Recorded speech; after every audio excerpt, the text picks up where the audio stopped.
휴먼 다큐 레전드 여행 드라마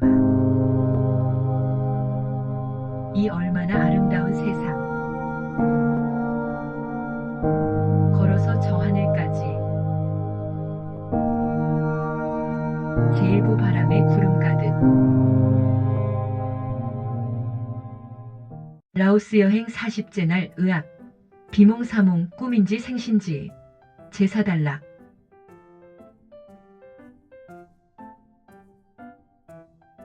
비로소 나는 불이 나게 달리는 차 안에서 다른 동승자들에 비해 나의 너무나 가벼운 부상을 아무리 곰곰이 생각해봤지만 너무나 신비하기만 했다. 아무튼 그렇게 약 3시간을 달려서 드디어 해질녘 사이손분의 병원에 도착. 우선 위급한 환자부터 응급조치를 하기 시작했고, 그렇게 조금씩 상황 정리가 되면서 모든 관심이 외국인인 내게 집중됐는데, 역시 병원의 의사 등도 그 자동차의 승객이 맞냐, 고 다른 사람들의 부상에 비해 너무나 멀쩡한 내가 의아한 듯 몇 번을 되풀이해서 물어보는 것이었다. 그리곤 의사는 내 근육통과 두통에 대해 주사와 약을 처방하고 우선 병상에 누워 하루 이틀 정도 안정을 취한 후 다른 증상이 없는지 상황을 보자고 하면서 입원 치료를 받으라고 권했고, 잠시 후 간호사의 안내를 받아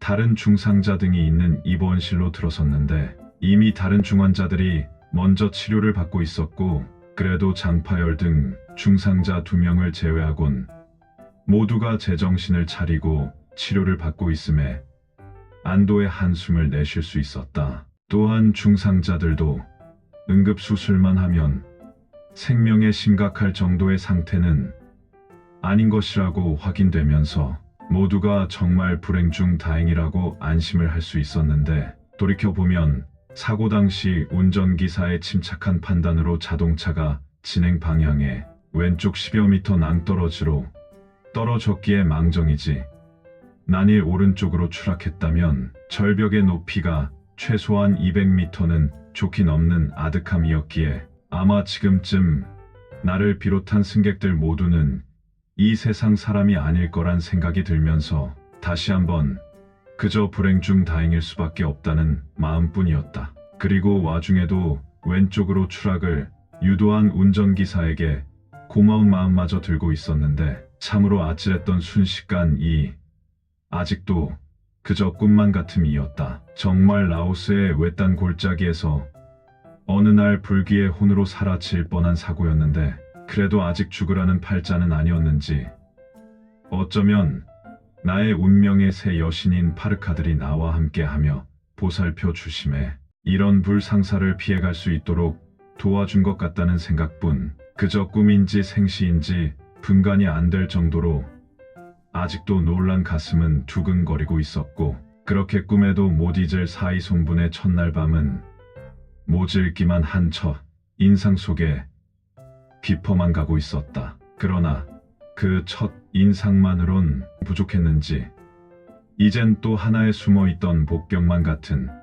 매섭게 파고 드는 해발 2800여 미터의 라오스 최고봉에서 불어오는 사이손분의 추위가 엄습하면서 당장과 돛을 2벌씩이나 겹쳐 입고도 모자라 온몸을 벌벌 떨어대며 자동으로 이빨을 부딪히고 있는 등 초라한 병상의 모습을 연출하고만 있었다. 다행히 간호사가 그런 내 모습이 얼마나 안쓰러웠는지 고맙게도 두툼한 2장의 담요를 덮어주었고, 그 온정에 눈 녹듯 가까스로 냉기를 잠재우며 감격에 감격을 더할 뿐이었다. 그렇게 오늘 하루가 온통 안 좋은 기억들만으로 얼룩지고 있었지만, 그나마 그 담요 2장이 조금은 위로가 되면서 괜찮았다는 기억으로 마무리되고 있었다. 그리고 또 하나 괜찮은 기억이라면 운전기사의 가족과 친지들, 특히 운전기사의 부인은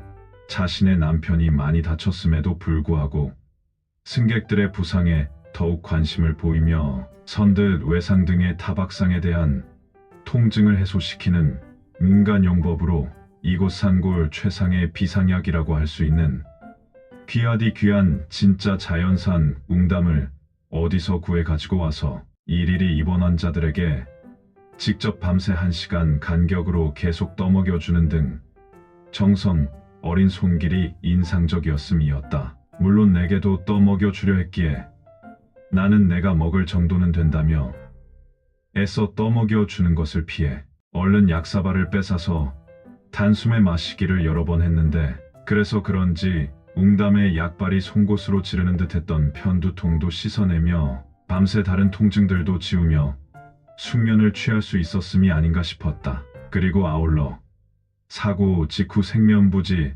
지나가던 자동차의 헌신적인 사고 수습과 병원, 우송의 승객들 모두 상처의 정도에 따라 차례대로 침착하게 병상에서 치료받는 모습들, 당연 너무나 안타까운 장면이기는 했지만 그래도 한편으론 모두가 인간적인 배려와 나눔의 감동적인 하루였음 이란 생각이 들면서 꿈에도 못 잊을 사이손분의 밤은 그렇게 속절없이 깊어만 가고 있었음이었다.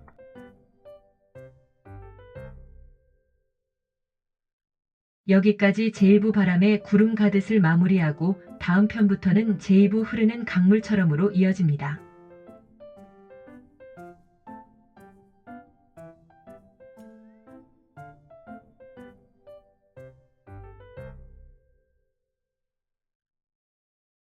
감사합니다. 다음 편에서 계속됩니다.